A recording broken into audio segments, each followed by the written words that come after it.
नमस्कार बंधुओं। विगत एपिसोड में आपने समझा था विसर्ग संधि का दूसरा नियम।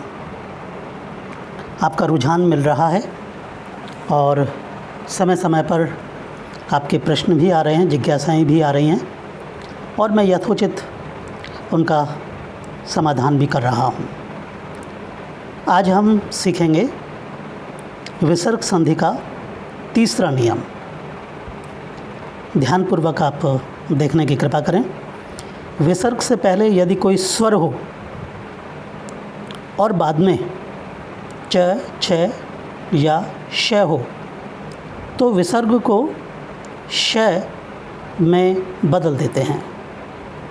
फिर से ध्यान दीजिए, विसर्ग से पहले यदि कोई स्वर आता हो, कोई भी स्वर, और उसके बाद में च, छ या तालव्य श हो तो विसर्ग श में बदलता है, यानी तालव्य श में बदलता है। उदाहरण के माध्यम से आप आसानी से समझ सकेंगे। जैसे देखिए, निह प्लस च। निह प्लस च में आप देख रहे हैं, प्लस को हिंदी में धन भी कहा जाता है, पर मैं आज आपकी सुविधाओं के अनुसार और कुछ विद्यार्थियों के अनुसार प्लस ही संबोधन कर रहा हूँ। और इसमें शब्द आप देख रहे हैं, न पर छोटी की मात्रा है और बाद में विसर्ग है और प्लस के बाद में च है, तो संधि विच्छेद है निह प्लस च और विसर्ग तालव्य श में परिवर्तित हो गया, शब्द बन गया निश्चय। इसी प्रकार से निह प्लस चल शब्द हो गया निश्चल, विसर्ग तालव्य श में परिवर्तित हो गया और शब्द हो गया निश्चल।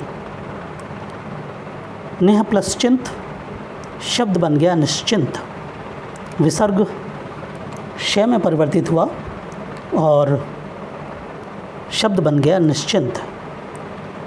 शब्द है निह प्लस छल, विसर्ग श में परिवर्तित हुआ, शब्द बन गया निश्चल।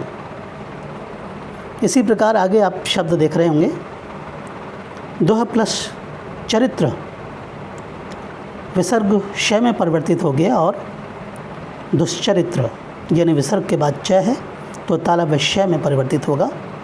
इसी प्रकार से दुशासन, दुह प्लस शासन, आप देख रहे हैं दुशासन किस प्रकार लिखा हुआ है। अनेक बार ये शब्द प्रतियोगी परीक्षाओं में आया है शब्द शुद्धि के लिए, तो आप इसे ध्यानपूर्वक देखें। दुशासन के अंतर्गत जो शब्द है, द पर छोटे उ की मात्रा है, फिर श, फिर शा, फिर स, न, दुशासन।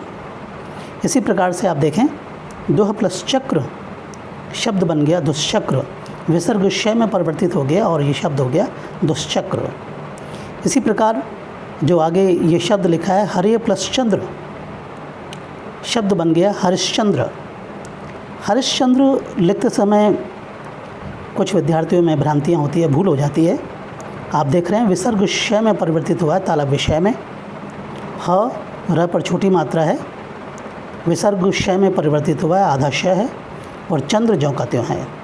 तो इस प्रकार से आप देखें हरिश्चंद्र शब्द शुद्धिकरण कर के अंतर्गत भी ये शब्द आता है, तो आप इसको ध्यानपूर्वक समझें और देखें और इसका बार बार अभ्यास करें, क्योंकि अनेक बार ये प्रतियोगी परीक्षाओं के अंतर्गत शब्द लेखन के अंतर्गत, शब्द शुद्धिकरण के अंतर्गत आ चुका है। इसी प्रकार आज हम बात करेंगे विसर्ग संधि का चौथा नियम, जहाँ विसर्ग से परे यदि तय या स यानी दंत स हो तो विसर्ग स में ही परिवर्तित होता है। जैसे आप शब्द देखें, दुह प्लस तर शब्द बन गया दुस्तर, निह प्लस तेज शब्द हो गया निस्तेज। शब्द है निह प्लस तार, विसर्ग दंत स में परिवर्तित है, शब्द बना है निस्तार। शब्द है मन है प्लस ताप, शब्द बन गया मनस्ताप, विसर्ग दंत स में परिवर्तित हो गया। नमः प्लस ते नमस्ते, विसर्ग स में परिवर्तित हुआ है, दुस्साहस, दुह प्लस साहस, साहस विसर्ग दंत स में, दुह प्लस साहस दुस्साहस हो गया। दु प्लस सह विसर्ग स में, दुस्सह शब्द बन गया। निह प्लस संग विसर्ग दंत स में परिवर्तित हुआ, निस्संग। निह प्लस संकोच, निसंकोच हो गया। और इसी प्रकार से निह प्लस संतान, न के बाद में विसर्ग है, बाद में भी स, तो विसर्ग स में ही परिवर्तित हुआ है और शब्द बन गया है निसंतान।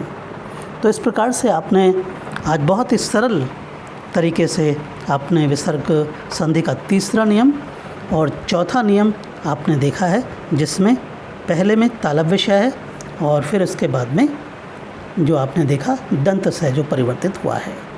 आगे जब हम बात करेंगे पांचवें नियम के अंतर्गत, तो मूर्धन्य श के बारे में बात करेंगे और किस प्रकार से कुछ शब्द कैसे बनते हैं इसके बारे में और हम विचार करेंगे। आपने समय दिया, ध्यानपूर्वक देखा, और फिर भी यदि कोई जिज्ञासा हो, कोई प्रश्न हो, सादर आमंत्रित हैं। धन्यवाद।